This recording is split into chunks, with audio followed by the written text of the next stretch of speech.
Buenas tardes, bienvenidas y bienvenidos a TV Morfosis. Estamos transmitiendo desde el Centro Nacional de la Cultura en San José, Costa Rica. Soy Lorna Chacón y desde ya les invito a interactuar con nosotros a través de nuestras redes sociales, nuestro Facebook y Twitter, TV Morfosis, nuestro sitio web www.tvmorfosis.com, así como nuestra transmisión en Facebook Live a través de la página de CINART Canal 13. Durante la próxima hora vamos a conversar sobre el tema sociedades de redes y comunidades digitales, así como contenidos transmedia e interacción con las audiencias. Vamos a ver una introducción a este tema. Sociedad de redes y comunidades digitales, contenidos transmedia e interacción con las audiencias. La industria del entretenimiento y los creadores de contenidos audiovisuales enfrentan el reto de generar experiencias que trasciendan la narrativa y estimular la interacción con sus audiencias por medio de un nuevo ecosistema de plataformas, soportes y canales.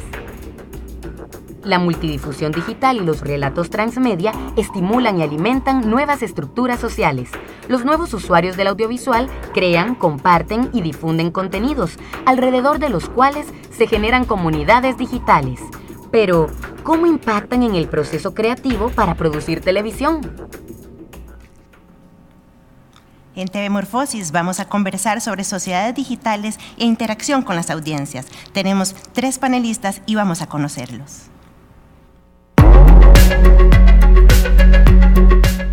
Luis Diego Sarnowski, Costa Rica. Ingeniero industrial, máster en banca y finanzas de la Universidad de Costa Rica. 21 años de trabajar en medios y desde el 2001 se ha desempeñado en diseño, desarrollo y comercialización de negocios y productos digitales. Desde octubre de 2011 se desarrolla en medios interactivos Teletica, unidad estratégica de negocios en Televisora de Costa Rica como gerente del área. Blanca Lilia Ibarra, México. Maestra en Administración de la Gestión Pública por el Instituto de Administración Pública de la Ciudad de Puebla. Ha sido catedrática en la Universidad de las Américas de esta misma ciudad y en el Instituto Tecnológico de Estudios Superiores de Monterrey. Durante 25 años ha ejercido su carrera profesional en los medios de comunicación. Es la directora general del Canal del Congreso. Rogelio Umaña, Costa Rica. Estudió violín y piano para convertirse en publicista. Hondureño de nacimiento y radicado en Costa Rica desde el 2001. Ha trabajado como director creativo, director de planificación estratégica, director creativo interactivo y consultor de comunicación y marketing digital para marcas de todos los tamaños. En mayo de 2014 inició Astrolab, un proyecto para ayudar a empresas, marcas y personas a entender y aprovechar las oportunidades del bastante amplio y diverso mundo digital. ¿Cómo impactan las audiencias en las sociedades digitales? De eso vamos a conversar en TV Morfosis. Bienvenidos, bienvenida. Luis Diego, ¿cuál es la situación en Costa Rica con respecto a los contenidos transmedia? ¿Cómo definen ustedes un contenido transmedia y cómo ha reaccionado la industria que usted representa, un canal de televisión comercial, ante esta demanda? Sí, bueno, en la actualidad Costa Rica cada vez está explorando más los medios, las marcas, el mercado en sí, cómo poder explotar el mercado transmedia, la producción transmedia y sobre todo hacer una comunicación diferenciada para llegarle a la gente que se comunica y se informa diferente. Nosotros, por ejemplo, siempre estamos intentando hacer un análisis para llegarle al usuario, al consumidor de contenido de una manera muy enfocada de acuerdo con su interacción o su interés, ya sea información, entretenerse, interactuar, y así es como nosotros lo hacemos con cada uno de los productores. Cada uno de ellos tiene su objetivo y en este proceso de gran, digo yo, de abundancia de pantallas, abundancia de medios, lo más importante es que nos buscamos enfocar mucho en el resultado final, en el objetivo final, que es al final que la gente consuma e interactúe con el contenido. Blanca, usted viene de México, un país cuya industria audiovisual y multimedia va a la vanguardia en América Latina. ¿Qué encuadre podría hacer usted de estas sociedades de redes y de estas comunidades digitales que se han ido formando y que significan audiencias específicas para los productores de contenido? Muchas gracias y les traigo un saludo desde luego desde el Canal del Congreso de México que represento. Muchas gracias a Mario Alfaro por esta invitación a este primer foro centroamericano. Sin duda es un tema que está revolucionando también en nuestro país la forma de hacer contenidos audiovisuales. Debemos considerar que la metáfora de redes refiere justamente que se construyen a partir de esta imaginación y por lo tanto esa realidad no es objetiva. Si hablamos de esta vinculación de redes con actores, estaríamos estableciendo entonces un vínculo en donde se observa que no solamente se da esa dualidad entre el Estado y la sociedad, se construyen también categorías culturales, políticas y sociales. Yo quisiera retomar y traigo algunas láminas que refieren qué ocurría hace 50 años. Fue en 1969 precisamente cuando arrancó un ejercicio y un esfuerzo para poder lograr esos primeros antecedentes que se dan sobre el Internet y en ese sentido creo que estos 48 años han venido mostrando lo que ocurre justamente, cómo va evolucionando y cómo se van construyendo. En la siguiente lámina podemos verlo, esta nueva oportunidad de comunicación que construye las comunidades y las redes. Observamos hasta el año 2004 con la incorporación de las plataformas de Facebook y aquí vemos este cronograma donde los grandes momentos de la Internet han ido impactando y han ido moviendo la forma de comunicar hacia la sociedad. Hasta ahora, precisamente en que hay poco más de 3.500 millones de usuarios en el mundo y donde se están enviando justamente en la siguiente lámina podremos ver 85.000 millones de correos electrónicos. Todo esto nos refiere, Lorna, un escenario muy distinto, cómo ha venido impactando en la narrativa y en la forma en que la sociedad en general se está comunicando en tiempo real. Si pudiéramos simplemente observar lo que ocurre para hacerlo más tangible, al ver que se producen poco más de 1 millón de toneladas de emisiones todos los días, con esto se agrega que en términos aproximados 1 gigabyte existe un promedio de 64.782 documentos de Word. Entonces, bueno, es un contexto que yo quisiera dejar en esta primera participación que dimensiona el impacto de esta sociedad de redes y comunidades virtuales que estamos construyendo día con día y que revoluciona precisamente la forma en que la sociedad hoy se mueve a partir de la imaginación y a partir de una realidad virtual. Rogelio, ¿cómo ve usted la situación en Centroamérica? ¿Qué tan desarrolladas están estas comunidades digitales? ¿Qué tan activas son estas audiencias a la hora de demandar contenidos? ¿Cómo analiza usted el panorama? Yo creo que sí hay, como audiencias, no sé si me escucho bien, sí, como audiencias, hay mucha actividad desde que haya conectividad y creo que lo que hemos visto en Centroamérica es un crecimiento de la conectividad a través de los móviles. Entonces, Centroamérica es uno de los grandes ejemplos donde el aparato móvil es el gestor de la interacción. Si bien este es un crecimiento mundial, en Centroamérica se acrecenta porque es más fácil tener un celular que tener una computadora, como en la mayor parte del mundo. Entonces, definitivamente, a mí siempre me gusta ver el panorama centroamericano con una mezcla de optimismo y crítica.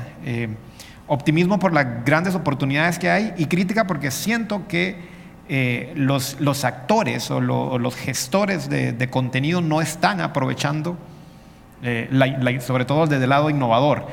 Mucho de lo que yo critico en Centroamérica es que estamos emulando el uso de los medios tradicionales que yo llamo push, o en general se llaman push, y obviamos el carácter interactivo de los medios pull.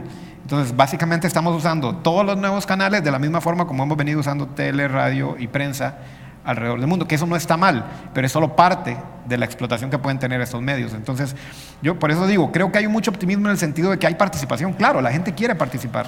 En cualquier página de Facebook usted va a ver opiniones y la gente participando y la gente generando ideas, pero como dirían los gringos, los gatekeepers, los que tienen el contenido, no están sabiendo haciéndolo llegar de la forma como la gente lo quiere consumir. Entonces, de alguna forma estamos forzando viejas formas de transmisión en nuevas formas de recepción. Interesante. Le recordamos a nuestra audiencia que estamos transmitiendo en streaming y en directo por CINAR Canal 13 y Canal 15 en San José de Costa Rica y que pueden participar, hacer preguntas y comentarios a través de nuestras redes sociales, nuestro Twitter y nuestro Facebook TV Morfosis y nuestro sitio web tvmorfosis.com. Luis Diego, ¿cuál ha sido el cambio en la televisión tradicional con la llegada de estas sociedades de redes, de estas comunidades digitales y estas demandas específicas de contenidos? ¿El canal que usted representa ha tenido alguna o algunas transformaciones por este panorama de los últimos años? Sí, claro. La media tradicional, como bien decía Rogelio, está sufriendo una transformación, una metamorfosis que creo que se tiene que enfocar en que la producción de contenido no se tiene que ver como una producción que vaya a salir en una sola pantalla, y ahí es donde la gestión del producto tiene que hacerse multimedia, desde que se gesta, y ahí es donde la producción lineal, la producción de cualquier tipo de contenido tiene que hacerse multidisciplinariamente. Generalmente lo que sucede en la media tradicional es que la gente digital llega en el momento en que ya está el producto diseñado, y muchas veces esto hace que no explotemos al máximo la comunidad de redes que tenemos. Sin embargo, yo cada vez veo que la importancia de ver a los jóvenes cómo están consumiendo contenido noticioso que no lo consumiría de otra manera, que lo consumen con redes, hace que también el aporte social que tiene el medio tradicional como influenciador, la palabra que tanto está de moda ahora, sigue siendo muy importante. ¿Me explico? Entonces yo creo que lo más importante en este momento no es ver lo que ha dejado de hacer el medio, sino ver lo que los productores y los generadores de contenidos pueden hacer en conjunto. Muchas veces también me parece que es importante que cuando hay medios tradicionales que tienen una presión importante presupuestaria y tienen que buscar cómo no solo llegar a audiencias, sino que hacer eficientes sus productos, hacen que muchas veces la apuesta presupuestaria de los compradores de medios se vaya al medio tradicional y no hacen el 360, donde realmente van a lograr no solo trascender en una pantalla, sino trascender en una interacción. Hemos hecho varios ejercicios. No nos enfocamos, por ejemplo, en una transmisión móvil de un partido de fútbol, sino en lo que pasa en la comunidad antes de un partido de fútbol. Y ahí es donde muchas veces las marcas y los stakeholders de creación de contenido y los mismos productores tienen que invertir un poco más de tiempo. Rogelio, estamos hablando por un lado de sociedades de redes, ¿verdad? Nuestras sociedades cada vez se van conectando de esta forma, y comunidades digitales que son mucho más específicas, con identidades. ¿Cuál es la real interacción de estas comunidades digitales con los contenidos desde su punto de vista? Vuelvo un poco a lo que hablaba al principio y me llama la atención lo que decía Luis. Estoy totalmente de acuerdo de que muchas veces el contenido ya viene hecho y es como, o sea, partimos de, este es el contenido y ahora repítanlo las comunidades digitales. Y hay una clara falta de empatía por las comunidades digitales. O sea, nos gusta hablar de comunidades digitales como canales, como conductores, y no estamos viendo comunidades digitales como un ente vivo al cual hay que escuchar. Entonces, creo que nos falta, empatía es la palabra clave. Ayer estaba en una conferencia sobre innovación y se decía, toda la clave de la innovación siempre va a ser la empatía. Si yo quiero hacer algo diferente con una comunidad digital, tengo que entender cómo es esa comunidad digital. Y las comunidades digitales tienen características distintas. Yo no puedo forzar un contenido sobre una comunidad digital si no la entiendo, si no conozco qué es lo que ellos quieren. Aparte, estamos obviando el carácter interactivo. Luis mencionaba un buen ejemplo. En lugar de proyectar el partido, es hablar de lo que está generando el partido. Esa es una forma correcta de verlo. Pero nos cuesta salir de esta mentalidad de una sola vía. Entonces yo creo que también ver a los canales, sobre todo si hablamos de contenidos transmedia, que para mí es un concepto que a veces no se entiende claramente, lo primero es entender el contexto de cada canal. O sea, tendemos también a decir comunidades digitales y redes sociales como una generalización. De hecho lo decimos, los muchachos jóvenes están en redes sociales. Ok, ¿cuáles? Claro. ¿Qué hacen? Entonces, el entender que si tengo una historia, tengo un contenido, quiero una historia, quiero usar una narrativa que use diferentes medios para poder realmente hacer la historia, tengo que conocer el contexto.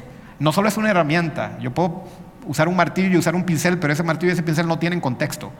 Pero si yo veo a Snapchat como una herramienta, yo tengo que entender el contexto de Snapchat, y no solo de Snapchat como herramienta, sino de la comunidad digital dentro de Snapchat a la que le quiero llegar, y eso es más complejo y requiere más trabajo, pero esa es una responsabilidad que tenemos que tener cuando generamos contenido. Blanca, ¿cuál es la situación en México en este momento con respecto al tanto de oferta de contenidos como de consumo y demanda de estos contenidos Es digitales? un gran reto, sin duda, Lorna, y coincido ampliamente con lo que refiere Rogelio. Creo que aquí tenemos que repensar la forma en que estamos generando esos contenidos en los medios tradicionales. Yo represento al Canal del Congreso de México y verdaderamente estamos tratando de desdoblar el trabajo que se hace de los legisladores para poder lograr esta vinculación con la sociedad y sobre todo con los millennials que hoy en día están acostumbrados a trabajar y a ver obviamente una nueva tendencia en la forma de comunicar.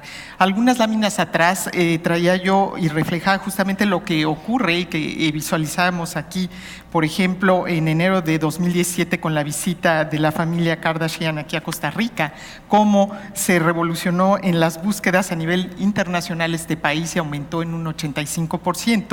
Y veíamos también cómo en un ejemplo claro de comunidades digitales lo que ocurrió con la revolución egipcia, donde precisamente en el 2011 se lograron crear estas comunidades y en menos de unos meses salieron 3 jefes de Estado a partir de que se fueron logrando una comunidad en redes sociales. Esto refleja sin duda que hoy en día la forma de comunicar y la forma en que se están construyendo estas comunidades está siendo a partir de la inmediatez. Los contenidos son efímeros, pero se construyen a partir de esa vinculación que se da en el pensamiento, en la interpretación que construye una realidad virtual. Y en México no es la excepción. En México hoy en día tanto los medios comerciales como los medios públicos están en una franca búsqueda de lograr conquistar a esas audiencias y observamos que en efecto por parte de los medios públicos que en el sistema público de radiodifusión del Estado mexicano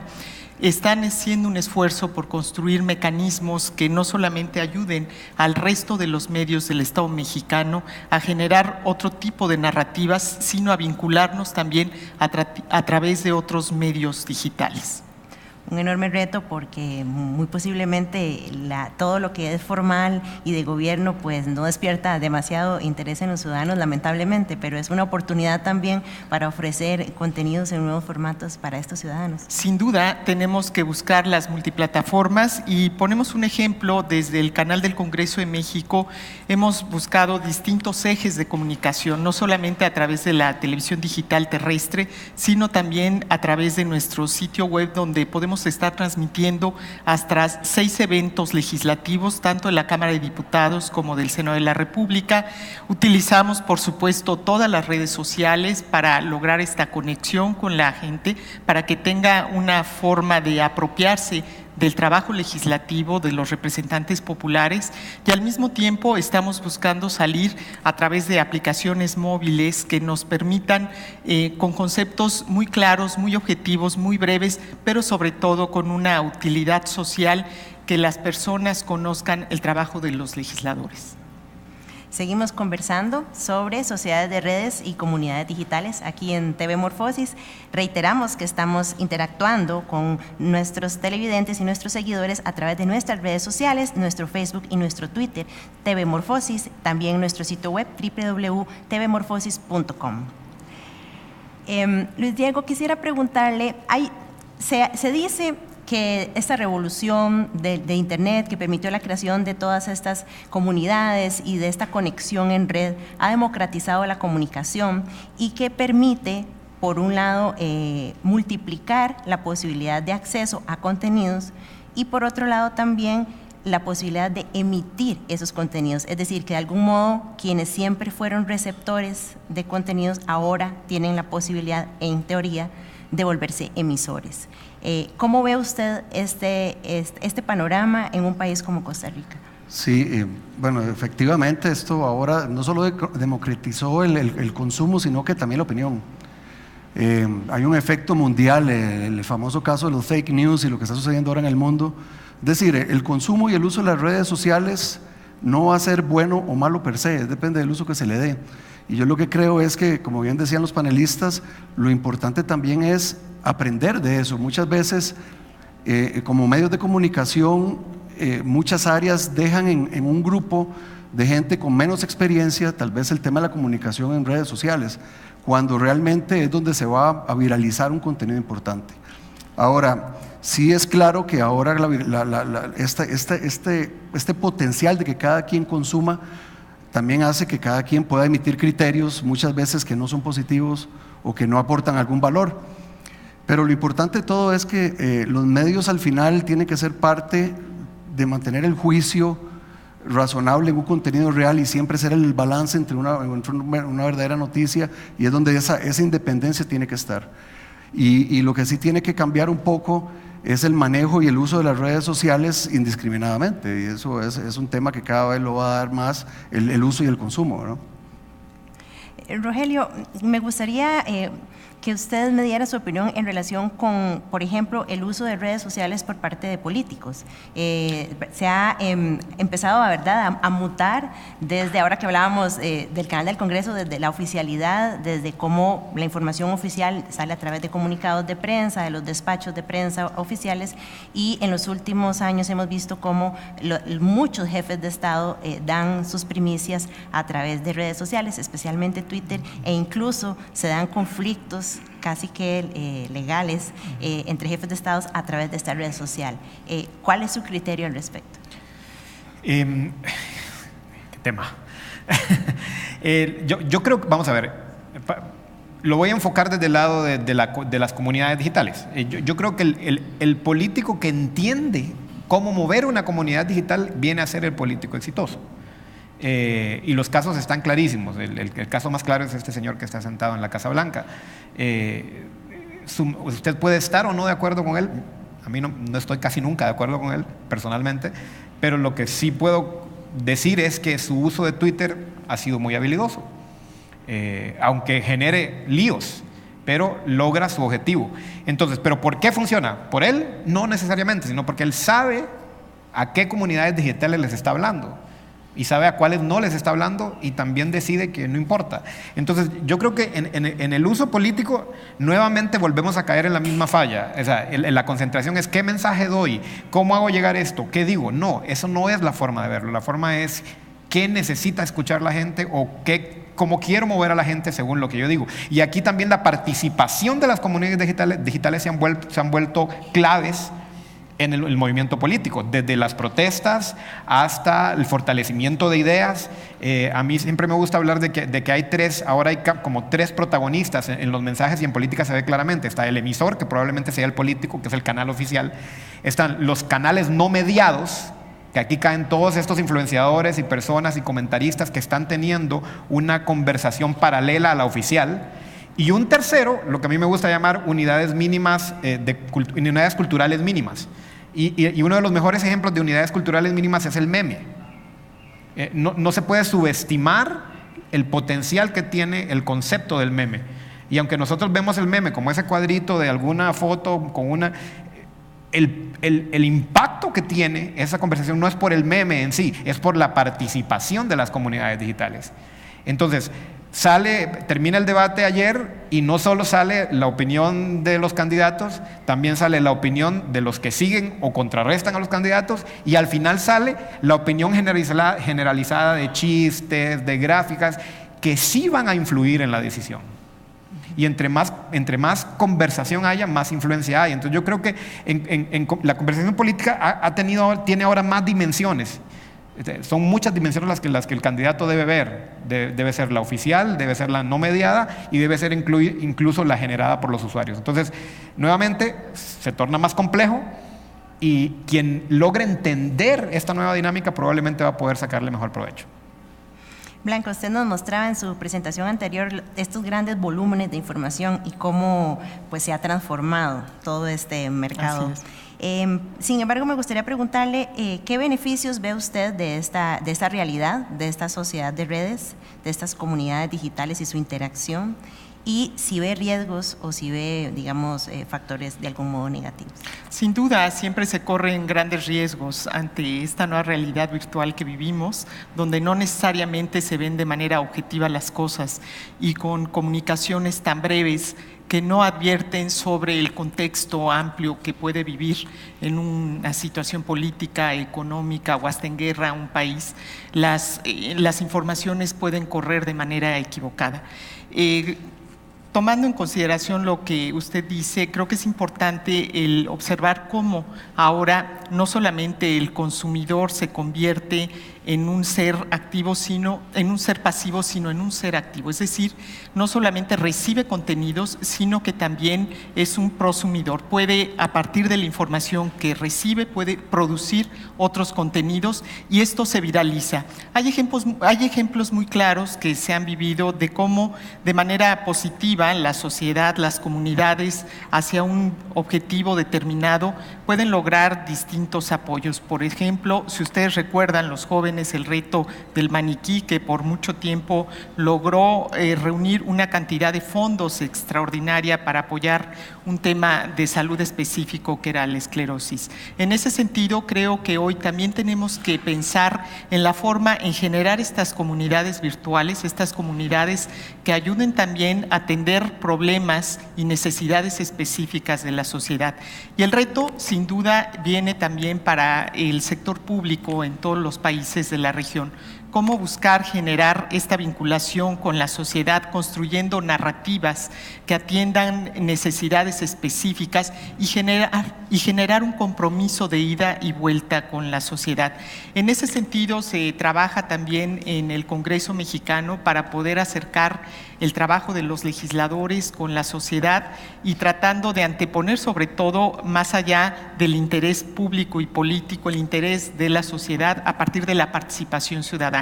Hay que escuchar, y esto que refieren de lo que ocurre no solamente aquí en Costa Rica con este ejercicio que tuvieron el día de ayer, también ocurre en todos los países de Latinoamérica, porque al final del día es una forma de hacer campañas políticas y en esto hay una gran libertad de expresión, hay una gran oportunidad de que la sociedad se exprese, construya, opine y también, ¿por qué no?, muestre su desinterés o su molestia ante una situación que no le gusta.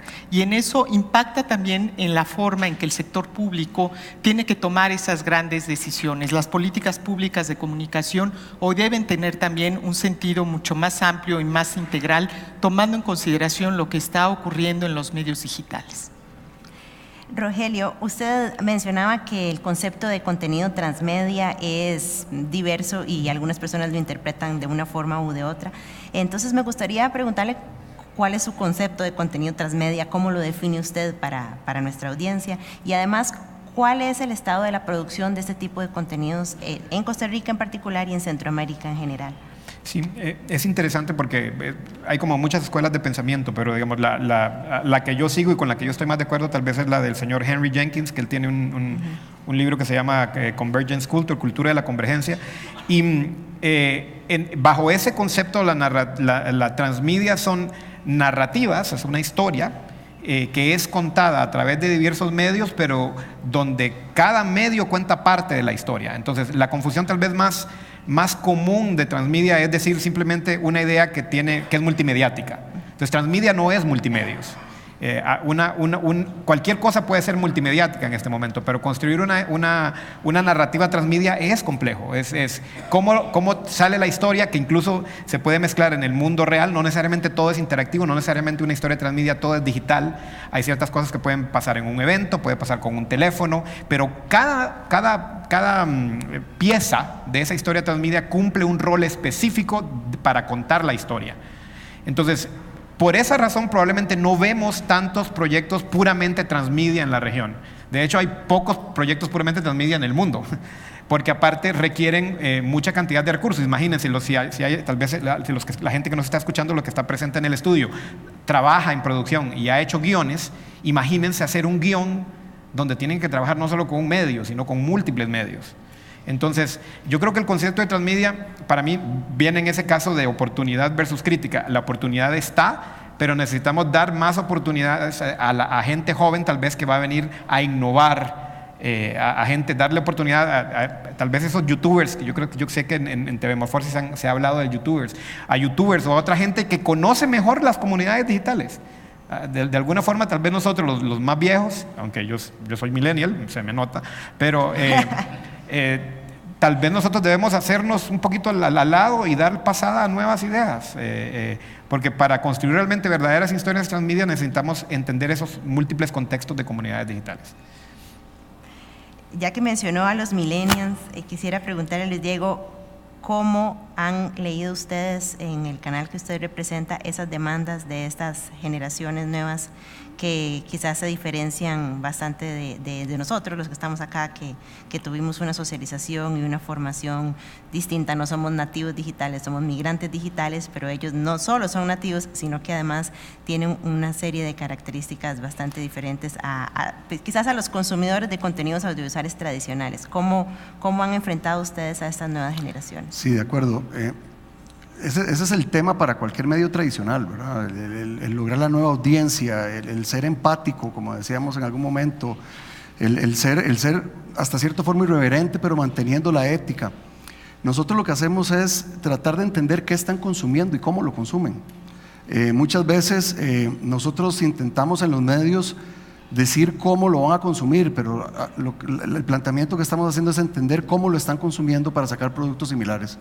En el negocio de la televisión hay mucho que es entretenimiento, que hemos logrado entender un poco más allá, cómo ellos interactúan con entretenimiento, y todos los días aprendemos un poco más con lo que es la información de noticias. Y el tema aquí es esa información, ese entretenimiento y esa interacción, es mantenerla en un balance donde nosotros intentamos que esa comunidad vaya creciendo y vaya creciendo orgánicamente, y que no solo crezca orgánicamente, sino que los stakeholders también entiendan cómo esas decisiones afectan directamente en el consumo del contenido, que aquí es importante entenderlo. Al final es consumo de contenido, diferente, pero es consumo de contenido. Al fin es llevar una idea a una persona y que la persona pueda emitir un criterio referente. Así es como lo estamos haciendo. Gracias. Les recordamos que tenemos también participación a través de nuestras redes sociales. Las personas ya están interactuando, están enviándonos preguntas. Así que, bueno, me informan que Sebastián Fournier está haciendo una pregunta. ¿Cómo deben responder los medios públicos, quizás será para Blanca, o comunitarios, a los cazadores de historias? Bueno, creo que hay que, de una manera inteligente y proactiva, construir estas narrativas a partir de imágenes, pero también a partir de emociones. Es importante cómo logramos nosotros entonces establecer esta comunicación directa, y el quehacer legislativo construye su propia historia utilizando distintas plataformas. Hoy en día tenemos que pensar y trabajar en distintos formatos para que llegue cada uno de ellos precisamente a este grupo de gente que hoy aspira a tener una forma más fluida de comunicarse con su gobierno. En ese sentido, los medios públicos, bueno, con esfuerzos importantes como se están haciendo aquí en Costa Rica en este año en que se da este apagón analógico, consideramos que va a ser muy oportuno y va a permitir multiplicar no solamente los servicios, sino aquellos contenidos que pueden llegar a otras comunidades. En ese sentido, establezco que hay que considerar aquellos aspectos que ya esta mañana decía el maestro Gabriel Torres, y que tenemos que pensar en generar estos contenidos personalizados, es decir, más allá de la comunicación masiva que años atrás se hacía desde las entidades públicas, hoy tenemos que hablar de interactuar con la sociedad y de personalizar aquello que estamos transmitiendo. Hay que buscar todas las multiplataformas posibles a partir precisamente de acercarnos a los jóvenes, escuchar qué es lo que quieren y cómo construir esas narrativas. Hace un momento, en una de las presentaciones también que traíamos, observamos cómo hoy se dan otros pasos importantes a través de la Internet de las cosas, y cómo entonces una cosa te va a conectar a la otra, y ese es el gran reto hoy en día, en que no se puede ignorar la industria de la televisión, que tiene que pensar hacia dónde va y hacia dónde debemos de comunicarnos entonces.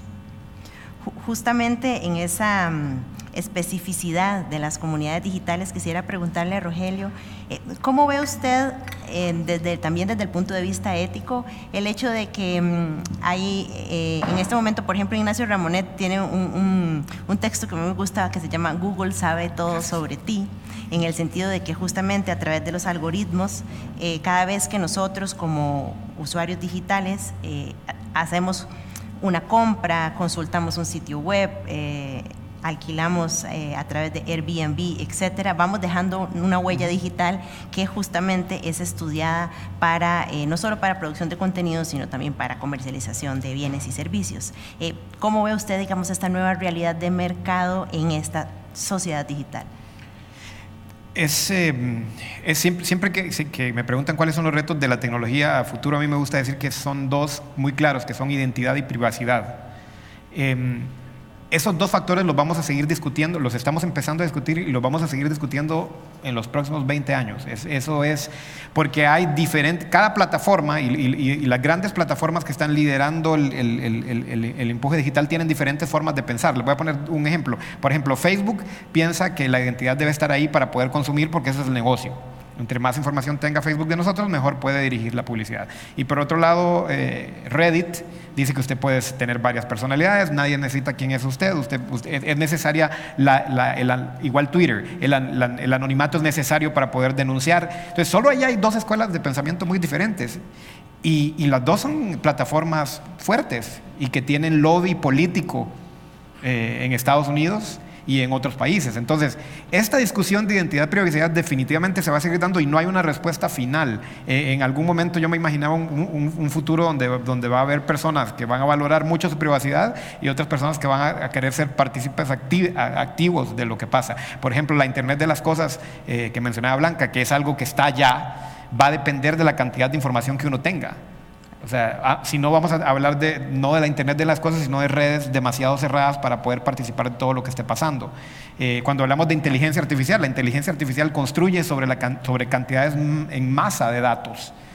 Entonces, todo indica que nos estamos forzando a la apertura, pero no podemos olvidar los factores de privacidad. Entonces, es una discusión en curso. No hay un ganador, no hay... de hecho, las leyes están un poco detrás de lo que está pasando. O sea, la tecnología nos está obligando y va un poquito adelante de las leyes. Entonces, lo que supone es que las instituciones públicas y oficiales están teniendo que poner políticas, y yo sé que Blanca tiene que estar ahí en medio de todo lo que está pasando. Por ejemplo, el sector de tecnología financiera en México, que es muy grande. México está por lanzar la ley FinTech. ¿Y por qué? Porque si no se normaliza, todo el mundo puede hacer lo que quiere. Entonces, lo mismo va a pasar con los temas de privacidad. Van a tener que aparecer leyes que no le van a gustar a todo el mundo y que van a ser peleadas, pero vamos a tener que avanzar por algún lado. Sí, es bien interesante.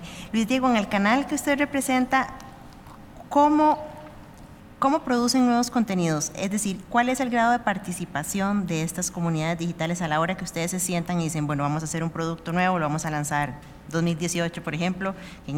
Ustedes, claro que hacen investigación y desarrollo, pero al tener esta diversidad de comunidades digitales, ¿a cuáles le apuestan o cómo están haciendo ahora para producir estos nuevos contenidos y atender esas demandas que son diversas? Sí, claro. Al final, como yo le decía al principio, esto mucho es trabajarlo con los productores y la identidad que le quieran dar al programa. Por ejemplo, como un canal, como ustedes conocen la programación de Teletica, en el entretenimiento es parte donde podemos jugar muchísimo con las audiencias y entenderlas. En este momento estamos con un cross-media muy interesante que lo diseñamos en conjunto con el productor. Y así hemos hecho otros donde más bien el producto residía solo en la parte digital y en ATL, en televisión, era donde se reventaba el resultado. Entonces, al final lo que yo le digo es que no es una fórmula. Alguien que te diga que está totalmente resuelto cómo crear contenido transmedia en un medio tradicional, donde la fórmula ha funcionado y sigue funcionando, es complicado. Pero cada vez los productores, las nuevas generaciones que vienen a producir contenido, que quieren informar diferente, que quieren no solo que los usuarios participen y emitan un comunicado o hagan un share, sino que también puedan jugar con la información, obtener un resultado que les dé una un panorama más grande de la realidad, eso es lo que nosotros buscamos y hemos trabajado en varias plataformas. Sí creo que también es una parte muy importante en el manejo de los expertos de social media y de comercialización digital, de cómo estamos llevando muchas veces al tema en un share, un alcance, minimizar las estrategias que hay de medios y hasta de mismas cuentas o de productores, porque todo al final se enfoca en cuántos tweets, cuántos likes, y eso no es, porque las estrategias realmente no se ven en la superficie. Muchas veces el consumo de contenido, que aquí nadie lo ha hablado fehacientemente, pero los medios tenemos que enfocarnos en que consuman nuestro contenido, y por supuesto que hay una parte comercial en el tema, pero si logramos que la gente juegue con el contenido y lo consuma, es realmente donde nosotros empezamos a ser exitosos en mantener vigente una marca en la parte digital. Entonces ahí es donde nosotros creemos que, vamos a ver, esto es de jugadores de todo tipo. Está el inversor, está el medio que crea el contenido, pero también la gente que tiene que darle una educación a los actuales participantes en el mercado, tiene una cuota muy importante. ¿Y cuál es? Realmente darle una buena guía para que empecemos a trabajar en métricas y en resultados reales sobre lo que busca una marca, sobre lo que busca un contenido, sobre lo que busca un medio, ¿verdad? Y no quedar en una superficie tan irrelevante como la que a veces vemos en las redes, ¿verdad? Entonces en eso está nosotros hacer la diferencia. Blanca, hablemos sobre participación y acceso. Antes Rogelio mencionaba cómo en Centroamérica ha aumentado muchísimo la conectividad a través de celulares, de móviles, y se piensa que si ya un ciudadano tiene un celular con acceso a internet, ya es ciudadano digital. Sin embargo, se pierde de vista la alfabetización digital, ¿verdad? No necesariamente el tener el aparato o el tener la tecnología significa que yo la sé usar. Y por otro lado, si realmente a través de esa tecnología yo como ciudadano puedo participar. En el caso del Congreso de México, ¿cuál es el panorama en ese momento? ¿Qué tanto los ciudadanos pueden participar? ¿Qué tanto acceso hay realmente o no? Cuéntenos cómo lo ve usted. Bueno, los contenidos educativos y culturales pueden generar un mayor arraigo también de las audiencias, eso es importante. Y la llegada de la TDT también resulta por demás relevante y oportuna aquí en Costa Rica, porque permitirá en su momento el poder generar mayor información a partir de la multiprogramación.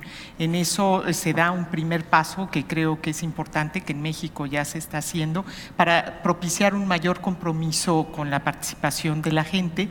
¿Y cómo logramos interactuar con ellos? Bueno, distintos mecanismos. Sin duda, hoy en día, las redes sociales que podemos observar a partir de este ejercicio de TV Morfosis muy exitoso que tienen, está propiciando tener este diálogo, esta comunicación, esta opinión, que podamos ser receptivos en esta inmediatez que se nos da y que nos permite conocer y palpar cuál es el sentir de la población. Y en ese sentido creo que debemos de ir caminando hacia allá sin temor, porque evidentemente quienes no somos nativos digitales de esta generación vemos con preocupación cómo pueden ocurrir fenómenos muy relevantes con un impacto muy fuerte a partir de que se empieza a construir una historia, y en ocasiones se llega a lo que ya mencionaba esta mañana Gustavo Lomelín, de las fake news, donde tenemos que observar cómo atender y cómo podemos generar un camino hacia una realidad objetiva que no engañe también a la población y que no enganche a estas comunidades que se van construyendo día con día, minuto a minuto. Desde el canal del Congreso, y traigo una diapositiva que es la 16 justamente, ¿qué es lo que se está procurando hacer? Bueno, no solamente compartir a través de la televisión digital terrestre lo que ocurre en el Senado de la República y en la Cámara de Diputados. La televisión tiene otras opciones de salida que se dan a través de Internet, como ya lo mencionábamos, y ahí están, los pueden ustedes observar. Por un lado, las redes sociales, tenemos YouTube, Facebook, Instagram, Twitter, Flickr. Tenemos también otra salida a través de Internet con Radio Congreso, los streaming, video en demanda, que eso es muy importante, tener esta posibilidad de un menú a la carta del trabajo legislativo, y que compromete también a la gente pues a poder seguir de cerca y poder pedirle al legislador que rinda cuentas. Eso es importante, es un esquema de parlamento abierto, de transparencia focalizada, donde no hay ediciones, donde no hay una línea política o comercial que edite el contenido que se está transmitiendo. Y tenemos también a través de nuestro sitio web una forma de vincularnos con los niños a través del Congreso para Niños. Tenemos una biblioteca virtual muy amplia y paralelamente en esta comunicación directa hay distintos mecanismos que estamos utilizando, no solamente un sistema de escríbenos de correo electrónico, sino también otras formas de solicitudes de coberturas de transmisiones y de compartir materiales. Así que creo que hoy es una gran oportunidad a partir de la multiplataforma en donde tenemos que enfocar el trabajo de la comunicación para dar a esos usuarios y a esa audiencia lo que está esperando con contenidos breves, objetivos y muy digeribles. Estamos en TV Morfosis conversando sobre sociedades digitales, comunidades digitales y su interacción y su relación con contenidos transmedia. Recordamos que pueden ustedes hacernos preguntas a través de nuestras redes sociales, nuestro Twitter y nuestro Facebook TV Morfosis. Tenemos una pregunta nueva aquí en pantalla, bueno, en aquella pantalla, pero ya salió acá. José Andrés nos pregunta cómo podemos combatir la manipulación de información en los medios masivos de comunicación. Quizás Luis Diego nos pueda responder, ya que usted viene de un medio masivo de comunicación.